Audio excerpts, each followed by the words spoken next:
Bonjour Olivier Callot et bienvenue dans B2B. Bonjour Frédéric Lelièvre, ravi d'être ici. Vous dirigez la banque Piguet Galland depuis 2011, une belle longévité dans le monde bancaire. Vous nous en livrerez peut-être la recette. C'est un monde bancaire qui se transforme à coup de fusion-acquisition. Il y a bien sûr le choc Crédit Suisse UBS, mais à Genève, pensons à One Swiss Bank, dont nous avions reçu dans B2B le directeur Grégoire Pennon. C'est une banque maintenant désormais intégrée à Gonnet, elle-même contrôlée par Arab Bank, donc ça bouge. Piguet Galland, elle, est adossée à la banque cantonale vaudoise. Votre établissement a son bâtiment principal à Genève, mais juridiquement, le domicile se trouve à Yverdon-les-Bains. Donc vous l'avez compris, nous allons parler banque, gestion de fortune, en particulier dans ce B2B, mais avant cela, faisons plus ample connaissance avec notre invité, c'est la partie portrait.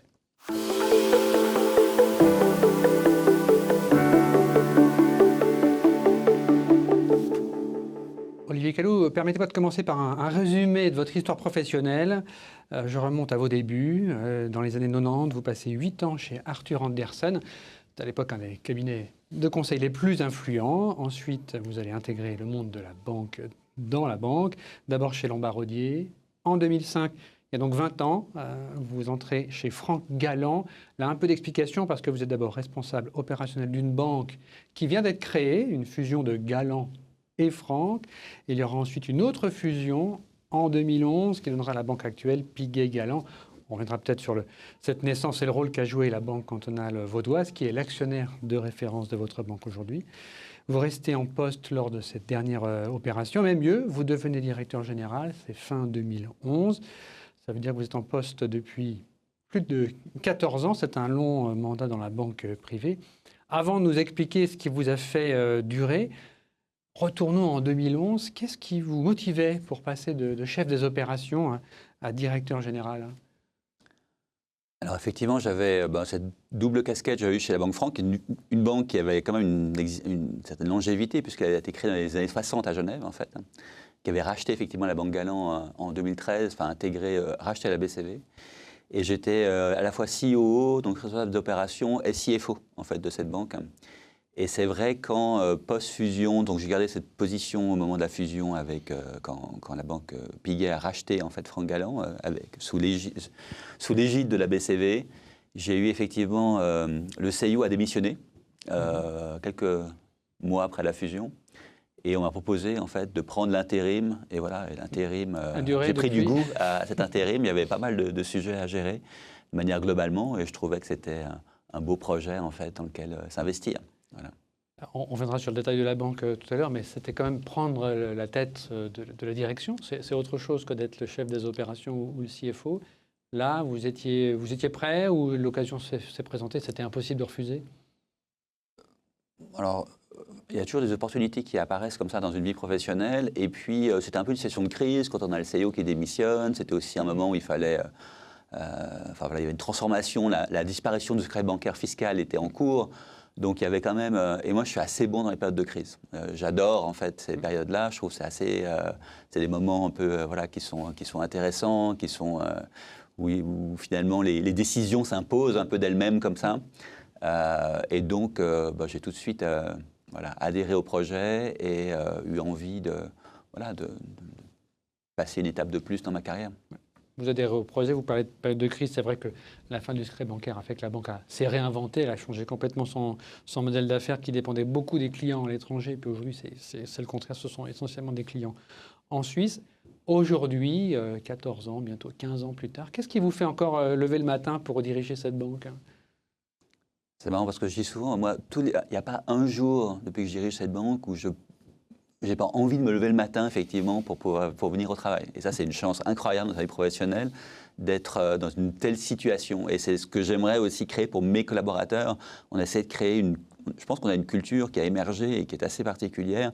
Et l'idée qui me motivait en essayant de faire émerger cette culture, je ne peux pas créer cette culture, mais de la faire émerger, c'est justement que chacun vienne le matin, pas avec la boule au ventre, mais avec l'envie, en fait, de gérer tous les problèmes qui vont se présenter dans la journée, parce que gérer une organisation, c'est quand même, ou un journal, ou n'importe quel, c'est quand même gérer des problèmes toute la journée et avoir du plaisir à le faire.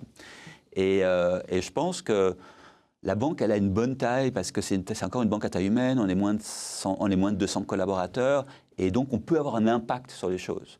Beaucoup de choses de ce qui nous arrive, c'est notre responsabilité. C'est pas, bien sûr, il y a des événements externes, les marchés, les taux d'intérêt, Trump, enfin, il y a beaucoup de... Mais en réalité, on a le contrôle, en fait, de notre destin.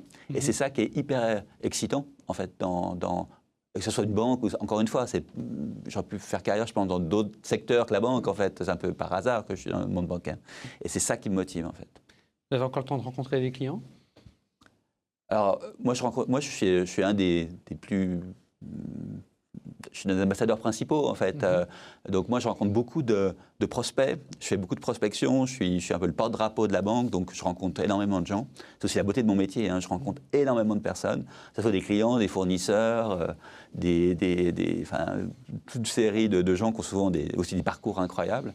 Et donc, par contre, je ne gère pas de clients moi-même. Ça, je n'ai pas le temps. Mais rencontrer des clients et rencontrer des prospects, rencontrer des personnalités, ça, oui, c'est une grosse partie de mon travail. Vous dites que vous êtes arrivé un peu par hasard dans la banque. Dans votre famille, s'il n'y avait pas de banquier, ce n'était pas une tradition chez les Callot de faire ça? Non. Moi, je suis vraiment... Ça, c'est un truc très français, ce que je vais dire, parce que je suis d'origine française, issu vraiment de classe moyenne. Ma mère était prof, mon père était géomètre. Je n'étais pas très loin de Genève, puisque j'habite à Aix-les-Bains, en Savoie, en Basse-Savoie. Hein, donc, à l'époque, il n'y avait pas encore de frontaliers qui commutaient, on va dire, depuis Aix, sur Genève. Et dans la géographie mentale, en fait, hein, dans ces années-là, Paris était beaucoup plus proche, en fait, que Genève. Genève, c'était une autre planète, en fait. Jamais j'aurais imaginé pouvoir travailler dans une banque. J'ai pas l'envie de travailler dans une banque. Moi, je voulais être président de la République à un moment. Enfin, archéologue d'abord, président de la République. À quel âge après. vous vouliez être président de la République? Je sais pas, quand j'avais 14-15 ans. C'est pour ça que j'ai fait Sciences Po à Paris, mais ça m'a vite, j'ai vite passé l'envie, mais vite. Et heureusement, aujourd'hui, je pense que je serai un pied de président de la République. Et qu'est-ce qui vous a fait arriver à Genève, alors, notamment à la Banque Lombardier? Alors, quand j'étais chez... Arthur Andersen. Donc, j'ai fait mes études à Sciences Po. Ouais. Et à l'époque, c'était en 3 ans. Hein, on avait un bachelor-master en 3 ans. Enfin, c'était la belle époque. Et j'ai fait un stage chez Arthur Andersen, en fait, pendant ma scolarité à Sciences Po. Et donc, après, j'ai travaillé chez Arthur Andersen. Et après quelques années chez Arthur Andersen, où je faisais de l'audit bancaire à Paris. Donc, j'étais côté audit, hein, moi, expert comptable de formation. J'ai parfois des fantasmes d'expert comptable, on pourra peut-être en parler, hein, donc, par rapport à mes clients, je précise. J'ai eu l'opportunité de venir pour 2 années au bureau de Genève pour renforcer l'équipe au niveau audit bancaire. Et ces 2 années, aujourd'hui, ça fait plus de 25 ans, 28 ans en fait. C'était bien avant les bilatérales, hein, c'était encore... il n'y avait pas de libre circulation entre... Non, il fallait il fallait résider à Genève, je n'avais pas de permis de frontalier, même... mais ça a été, voilà, j'ai adoré venir ici et finalement, je suis resté encore chez Arthur Andersen pendant quelques années, jusqu'à ce que je reprenne des études pour me désendorsoniser avant la chute d'Arthur Andersen. Et après, j'ai commencé chez Lombardier. La chute, c'était 2001 dans l'époque. Exactement. La faillite Enron notamment. Un dernier mot sur votre portrait pour conclure. J'ai vu que vous êtes aussi cinéphile. Vous présidez les rencontres du 7e art de Lausanne. La prochaine édition a lieu au mois de mars. Je signale d'ailleurs un souci de transparence qui a un point commun avec la GFI, puisque François Besançon est secrétaire de l'association des amis de ces rencontres. Il est aussi administrateur de l'AGFI. Ça vous vient d'où cet intérêt pour le cinéma? Alors en fait, je suis président de l'association des amis, en fait, des rencontres et pas des rencontres, puisque ce festival a été créé par Vincent Pérez et c'est Philippe Mélan qui est le président de l'association qui dirige en fait le festival aujourd'hui. Les amis, pardon. Oui. Et donc en fait, moi, vous savez, en fait, je suis rentré dans j'ai créé cette association pour être franc parce qu'on est aussi partenaire.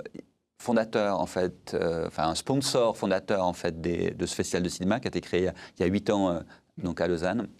Et je cherchais une façon, on a une banque qui a les moyens, en fait, on est une PME bancaire, donc on n'a pas non plus des moyens incroyables pour pouvoir aider ce type de manifestation. C'est un outil pour faire venir les clients de la banque. Hein.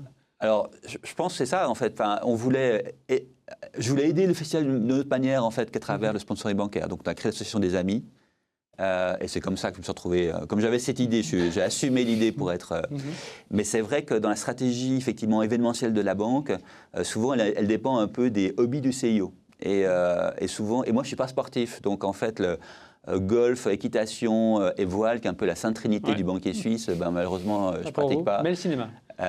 Et donc je trouvais que la culture c'était quelque chose aussi, si c'est suffisamment diversifié, c'est des bons événements pour attirer tous nos clients. Parce que même si un client n'aime pas l'art contemporain ou la musique classique, il va peut-être aimer le cinéma, la littérature, le théâtre. Et donc on a essayé vraiment une stratégie événementielle de soutenir en fait des événements artistiques ou des manifestations culturelles sur tous les sites où on est présent, et d'avoir une variété suffisamment grande pour pouvoir matcher avec tous les intérêts de nos clients. Et donc, c'est comme ça qu'on s'est lancé. Et le cinéma, c'est quand même... c'est rare qu'il y ait des gens qui ne s'intéressent pas vraiment au cinéma, en fait. Et c'est vrai que c'est un bon support et qui permet de faire rencontrer... Ce qu'on aime, c'est d'avoir des moments de qualité, mais surtout d'avoir des moments de rencontres privilégiés avec des artistes, avec des réalisateurs. Et là, les rencontres se prêtent particulièrement à ça, avec des rencontres avec Vincent Pérez, qui est le fondateur, mais aussi avec certains autres acteurs, directeurs, qui sont invités, en fait, lors des rencontres. Donc vous mêlez le professionnel à l'agréable. Exactement. J'ai même tourné, j'ai fait même de la figuration dans un film. Dans quel film Le dernier film de Vincent Pérez. Alors, je pensais que j'allais enfin être reconnu, j'allais enfin changer de métier, et après être président de la République, je serais acteur de cinéma, et j'ai été coupé au montage, effectivement. Mais c'était une bonne expérience, 3 jours de figuration. Alors, continuez sur votre carrière de banquier dans ce cas-là, c'est la partie portrait sur la banque Piguet-Galland.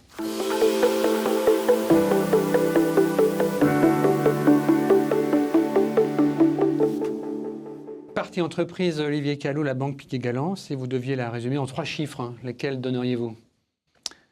Alors, je dirais 82%, 8,5 milliards et 190. Donc, alors, je découvre les 8,5 milliards, ça c'est les avoirs sous gestion. Exactement. 190, ça doit être les collaborateurs. Exactement. Et 82%, qu'est-ce que c'est?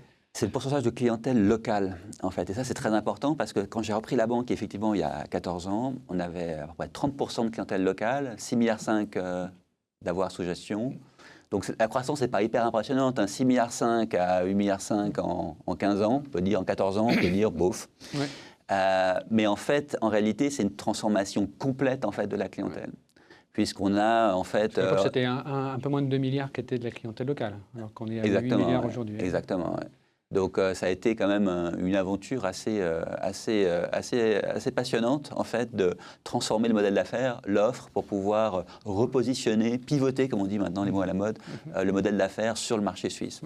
C'était le défi qui vous intéressait quand vous avez repris la direction de la banque, c'était clair. Alors, on avait passé 2009 et je pense que c'est aussi pour ça qu'on avait besoin de personnes qui étaient nouvelles et qui n'étaient pas usées par l'ancien monde, qui étaient soutenues par la rente de situation qui était le secret bancaire fiscal. On va revenir sur la clientèle. Et les 190, c'est peut-être important parce qu'il y a aussi cette importance de rester... Alors bien sûr, on a adossé un super groupe qui est la BCV, qui est une des banques qui est parmi les 5 plus grandes banques de Suisse, avec un super rating lié aussi à la qualité du canton de Vaud et à la gestion de la BCV. Donc c'est vraiment important d'être adossé à un tel groupe au niveau, en termes de qualité de bilan, mais aussi 190, l'important c'est aussi pour nous de rester une banque à taille humaine. Et ça, même si on va parler après de digital, d'intelligence artificielle, le côté, une banque, on arrive, moi je connais tous les collaborateurs par leur prénom, je sais exactement, et ça c'est hyper important pour créer un environnement où on a un impact, on parlait tout à l'heure, où on a du plaisir à venir travailler. Néanmoins, la taille, c'est aussi parfois un handicap. Il faut beaucoup investir pour relever les défis technologiques, par exemple. Un peu moins de 10 milliards sous gestion. Est-ce que vous avez la masse critique ou bien c'est l'apport de la BCV qui vous permet de surmonter ces défis? On va dire qu'il y a 2 avantages par rapport à ça. Le premier avantage, c'est qu'on a choisi finalement à se concentrer sur un seul marché. Donc effectivement, moins de 10 milliards, ça pourrait être un problème si on voulait faire encore, comme on pouvait faire dans le passé, 50 ou 60 marchés à travers le monde. Le fait de se focaliser sur un marché qui est la Suisse romande, fait que finalement la taille est moins handicapante parce que ça permet vraiment d'avoir une offre et déployer une offre tout à fait compétitive avec notre taille. Et puis l'autre chose, c'est que finalement le coût à investir dans la technologie aujourd'hui, notamment l'intelligence artificielle, mais pas seulement, a fortement diminué. C'est-à-dire qu'avant, le ticket d'entrée, on va dire, pour pouvoir vraiment transformer la banque, c'était vraiment très élevé. Et aujourd'hui, c'est beaucoup plus accessible. C'est une autre mentalité, mais donc en fait, ça c'est aussi un avantage pour pouvoir innover. On n'a pas besoin d'aligner des millions pour pouvoir le faire. Pour vous, cette intelligence artificielle dans votre métier ou dans la relation avec les clients, comment elle se concrétise? Elle est essentielle. Alors bien sûr, il y a toutes les fantasmes qu'on peut avoir de gains de productivité qu'on va pouvoir gagner effectivement, de banquiers augmentés. C'est pas vrai? C'est vrai, mais pour moi, et ça on doit le faire le mieux possible, mais la vraie opportunité ou risque si on ne fait pas et si on ne bouge pas rapidement dans le monde, si on n'adopte pas en fait ces outils-là, c'est pas le banquier augmenté, c'est le client augmenté en fait. Et comme d'autres professions, type avocat, médecin, on est de plus en plus confronté à des clients finalement qui utilisent ces outils et qui viennent donc de manière très très informée avec des questions très pointues. Et donc, il y a une sorte de perte du monopole de l'expertise. Et ça, on doit l'intégrer. Hein, c'est une chance aussi. Hein. Enfin, moi, je trouve ça, c'est une magnifique opportunité. Mais si on n'arrive pas à monter le niveau de jeu en parallèle, en fait, de celui que les clients sont en train d'adopter ces outils, eh bien, à un moment, toute l'utilité, toute la valeur ajoutée que peut amener une banque va être questionnée. Et donc, c'est hyper important de bouger très rapidement dans ce domaine-là pour être capable, effectivement, de répondre toujours de manière avec la maximum de valeur, en fait, au questionnement des clients. Ça veut dire que vos collaborateurs, les banquiers chez vous qui sont en relation avec les clients, ils utilisent quoi? Ils utilisent ChatGPT ou un autre générateur? Nous, parce qu'il y a tout un problème de protection de données qui est important. Donc nous, on est dans l'univers Azure, Cloud Azure, Microsoft. Donc nous, c'est plutôt Copilot aujourd'hui, parce que ça nous permet, ça nous garantit en fait d'avoir une sécurité de données. Et c'est vrai qu'on essaie à la fois d'avoir des projets, on va dire un peu initiés par la direction, mais aussi donner une sorte d'encouragement aux équipes d'adopter par eux-mêmes, de venir une approche plus bottom-up. Et ça marche? Quel est le pourcentage de ceux qui l'utilisent déjà? Alors, Copilot, tous ceux qui ont aujourd'hui, tout le monde l'utilise, mais c'est vrai que alors, parfois pour des choses très simples, en termes d'email, en termes de choses, mais là, on souhaite que les gens viennent avec des agents, des proches d'agents, en fait, dans les équipes, et que ce ne soit pas... un agent IA qui va l'aider. Exactement, pour aider le quotidien des collaborateurs. Donc, on veut susciter, en fait, cette... En fait, tout le monde doit s'y mettre. Moi aussi, je devrais créer mon propre agent. À tôt ou tard, ça sera mon avatar, vous me verrez à la prochaine interview. Non, mais néanmoins, c'est hyper important en fait, que tout le monde adopte ça. Parce que moi, je ne crois pas que l'IA va remplacer les humains, mais il est forte chance que des humains vont être remplacés par d'autres humains qui maîtrisent très très bien l'IA. En fait. Et donc, on doit absolument, en termes d'employabilité, ce qui est hyper important aussi pour nos collaborateurs, c'est-à-dire que tout le monde doit s'initier, se former, c'est aussi la banque des accompagnés, mais c'est vraiment des sujets qui sont fondamentaux. En début 2025, dans la GFI, vous expliquez les efforts que vous faites dans la numérisation, l'importance aussi de répondre à la concurrence des néobanques. Du point de vue du client, le numérique aujourd'hui, ça lui permet de faire quoi? Ça lui permet de faire tout, et dans quel cadre il a encore besoin de son banquier? C'est amusant parce qu'on vient de faire une enquête satisfaction client, et puis avec un NPS, et puis enfin, tous ces scores en fait, et on a un très très bon, on a un NPS de 66 qui est rare pour une banque. NPS, ça veut dire Net Promoter Score. Donc 66, c'est à peu près l'équivalent d'Apple, ou un peu moins qu'Apple. Donc, voilà. Et puis un Customer Satisfaction global, en fait l'indice, de 9,25 sur 10. Okay, donc ça a l'air génial. Mais quand on analyse en détail, parce qu'après, ça c'est la note globale, puis après on analyse, c'est vraiment l'humain qui est plébiscité. Et c'est tous les rapports humains, notamment avec les relationship managers, qui a été plébiscité par les clients dans cette analyse. J'étais un peu déçu parce qu'on avait pas mal bossé et progressé sur la partie digitale. Ça a progressé, mais c'est pas Avec le digital, le client peut faire quoi? Donc, il a évidemment on a lancé une nouvelle application cette année. Ouais. Et l'idée, c'est vraiment de travailler sur la partie interface client et expérience client pour qu'elle s'approche d'une expérience que pourrait proposer une banque. C'est-à-dire que nous, ce qu'on veut, c'est sera un modèle hybride, hein, où l'humain va rester central, mais on aimerait qu'en termes de fonctionnalité dans l'application et dans l'interface qu'on met à disposition au client, on s'approche en termes de fonctionnalité de ce qu'une néobanque peut approcher. Mais concrètement, ça veut dire que j'ai non seulement la vue de mon portefeuille, mais je peux décider moi-même d'acheter, vendre tel et tel titre. Pour l'instant, il n'y a pas de trading en direct parce que ça, c'est pas encore le type de client qu'on vise. Hein, donc ça, c'est des clients qui vont plutôt aller chez nos concurrents type Swissquote ou sur d'autres plateformes. En revanche, l'idée, c'est de pouvoir faire du bilan patrimonial, demain pouvoir déclencher un crédit lombard en 3 clics. Pourquoi pas de trading en direct? On peut imaginer que c'est quand même sur le... Alors pour l'instant, on privilégie encore le mandat discrétionnaire, le mandat advisory qui a énormément progressé. Aussi, la grande révolution ces 15 dernières années, c'est qu'avant, j'avais que du discrétionnaire pour la clientèle offshore. Et aujourd'hui, j'ai quasiment autant de mandats advisory pour donc faire l'advisory, effectivement en ligne, en interagissant, peut-être avec des outils d'intelligence artificielle, avec le client. Ça, c'est pour nous typiquement une fonctionnalité. C'est plus rémunérateur que de laisser le client faire les transactions lui-même? C'est plus rémunérateur, c'est que finalement, il y a des super plateformes qui existent déjà, des trades directs, des Swissquote, enfin, une offre de plus par rapport à ça. Nous, ce qu'on souhaite, c'est quand même créer... Nous, ce qu'on veut, c'est accompagner nos clients de manière à 360 degrés. On fait beaucoup de ce qu'on appelle le bilan patrimonial ou des planifications financières pour pouvoir traiter les sujets qui sont en dehors, en fait, simplement de la sphère du portefeuille, on va dire, purement financier. Enfin, donc ce conseil-là, il est absolument clé. On veut conseiller...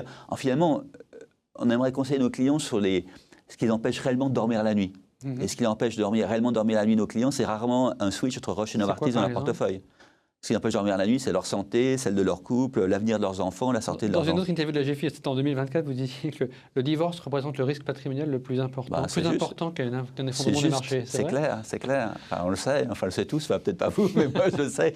Et donc, effectivement, donc on n'est pas conseiller matrimonial, mais par contre, on a une maîtrise en fait, du patrimoine global de nos clients, et si on arrive à aligner le patrimoine avec ses projets, positifs ou négatifs, un divorce peut être positif comme négatif, ou ça peut être des projets positifs, acheter la maison de ses rêves, transmettre l'entreprise familiale à la prochaine génération, assurer son niveau de vie à l'âge de la retraite, eh bien, on a vraiment, nous, notre offre et la valeur qu'on crée pour le client, elle est aussi là. Alors bien sûr, après, on gère le mieux possible les actifs liquides qu'il nous confie, mais on s'intéresse à l'ensemble du bilan. C'est là où je reviens avec mes fantasmes d'expert comptable. Du bilan, en fait, moi, mon rêve, c'est d'avoir d'expert comptable, c'est d'avoir devant les yeux, c'est le bilan et le compte de résultat de mes clients. Et dans le bilan, bien sûr, le portefeuille et les liquidités, c'est une petite fraction, en fait, des actifs, en fait, de mon client. Et moi, je veux avoir des visions globales, en fait. Avant de parler des conditions cadres, pour conclure, quelques questions rapides sur vos clients. Quel est l'âge moyen de vos clients? Alors justement, l'âge moyen des clients de banque privée, il est souvent de plus de 65 ans. Ouais, chez vous aussi? Et nous, on a beaucoup travaillé pour pouvoir baisser. On travaille beaucoup avec les entrepreneurs, donc des gens qui sont encore en train de construire en fait leur patrimoine. On n'a pas de limite à l'entrée, mais par contre, on s'adresse à des gens locaux et qui ont des patrimoines un peu complexes. Donc pas de limite à l'entrée, mais c'est quel niveau de fortune pour arriver chez vous? En fait, voilà, si je me passe sur l'actif liquide, donc pour accepter des clients qui ont bien moins d'1 million en fait, d'actifs liquides, parfois 300 000, parfois 500 000, mais par contre qui ont des problématiques hypothécaires, qui ont une problématique au niveau caisse de pension, qui ont une problématique dans la transmission d'entreprise, ça nous intéresse. Ça, on peut travailler et créer de la valeur et aligner le patrimoine avec les projets du client. Ou quelqu'un qui est en train de divorcer et qui va récupérer un deuxième pilier intéressant. Voilà, ça, c'est des choses sur lesquelles on peut travailler et contracter des choses. Et donc, on s'adresse à des gens qui ont moins de 65 ans. Donc, en fait, aujourd'hui, la croissance de la banque fait plutôt sur une clientèle qui est entre 40 et 60 ans. D'accord. Et combien ça coûte d'acquérir un client? Alors, c'est pour ça qu'on fait beaucoup de... Traditionnellement, dans les banques, ça coûte très cher. Ouais, mais très cher, ça veut dire quoi? Si on fait une sorte de calcul comme ça, c'est entre 30 et 40 000 francs, si je fais un calcul un peu analytique pour savoir. Et c'est pour ça qu'on fait beaucoup de marketing digital aujourd'hui. On pensait qu'on serait les derniers, on a été plutôt pionniers, en fait, on s'est rendu compte en fait, dans cette approche. Et là, ça permet de baisser le coût d'acquisition du client à autour d'entre 2 000 et 5 000 francs, donc par rapport aux 30 000 ou 40 000 francs en fait. Donc ça, c'est hyper important pour pouvoir le faire, mais ça suppose des nouvelles compétences qu'on a dû créer et je pense qu'aujourd'hui sont assez performantes. Une brève question pour conclure. La compétitivité de la place financière, elle est discutée notamment avec le niveau de fonds propres d'UBS. Est-ce qu'on n'est pas trop strict en Suisse? Si vous pouviez changer, améliorer une chose dans ces conditions de cadre pour rester attractif, ce serait laquelle, en quelques mots? Je pense qu'on a des magnifiques... Je prends les conditions cadres, elles sont telles qu'elles sont. Moi, les besoins de fonds propres, une thématique propre à l'UBS par rapport à sa taille. Pour les entreprises comme les nôtres, je pense que les fonds propres sont adéquats, enfin, les exigences. En revanche, c'est clair qu'il y a un phénomène de re-réglementation. Les autorités réglementaires ont été très marquées par la faillite du Crédit Suisse. Et donc, c'est vrai qu'il y a une pression réglementaire hyper importante sur les banques. Mais voilà. Mais c'est pas justifié? C'est ce que vous laissez entendre? C'est justifié, c'est pas justifié. Moi, je suis agnostique. Je veux juste faire avec, en fait, et comment j'arrive à remplir ces cases-là. Donc, voilà, je suis complètement agnostique, mais c'est un élément qui explique aussi la consolidation qui continue en fait dans le marché suisse. On est passé quand même de 190 banques à moins de 90, enfin 180 à moins de 90 en 15 ans, et je pense que la consolidation va continuer. Et nous, on espère être une des banques qui va sortir gagnant de ce processus de consolidation. On verra. Combien de temps vous restez encore à la direction de Piguet Galland? Merci Olivier Callot. On a presque fini, mais il nous reste encore le questionnaire de Proust. Charlotte Perriand ou Ella Maillard, c'est deux personnalités que je trouve fascinantes. Je ne crains rien, je n'espère rien, je suis libre.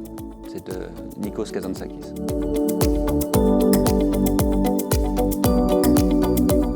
Perfect Days de Wim Wenders.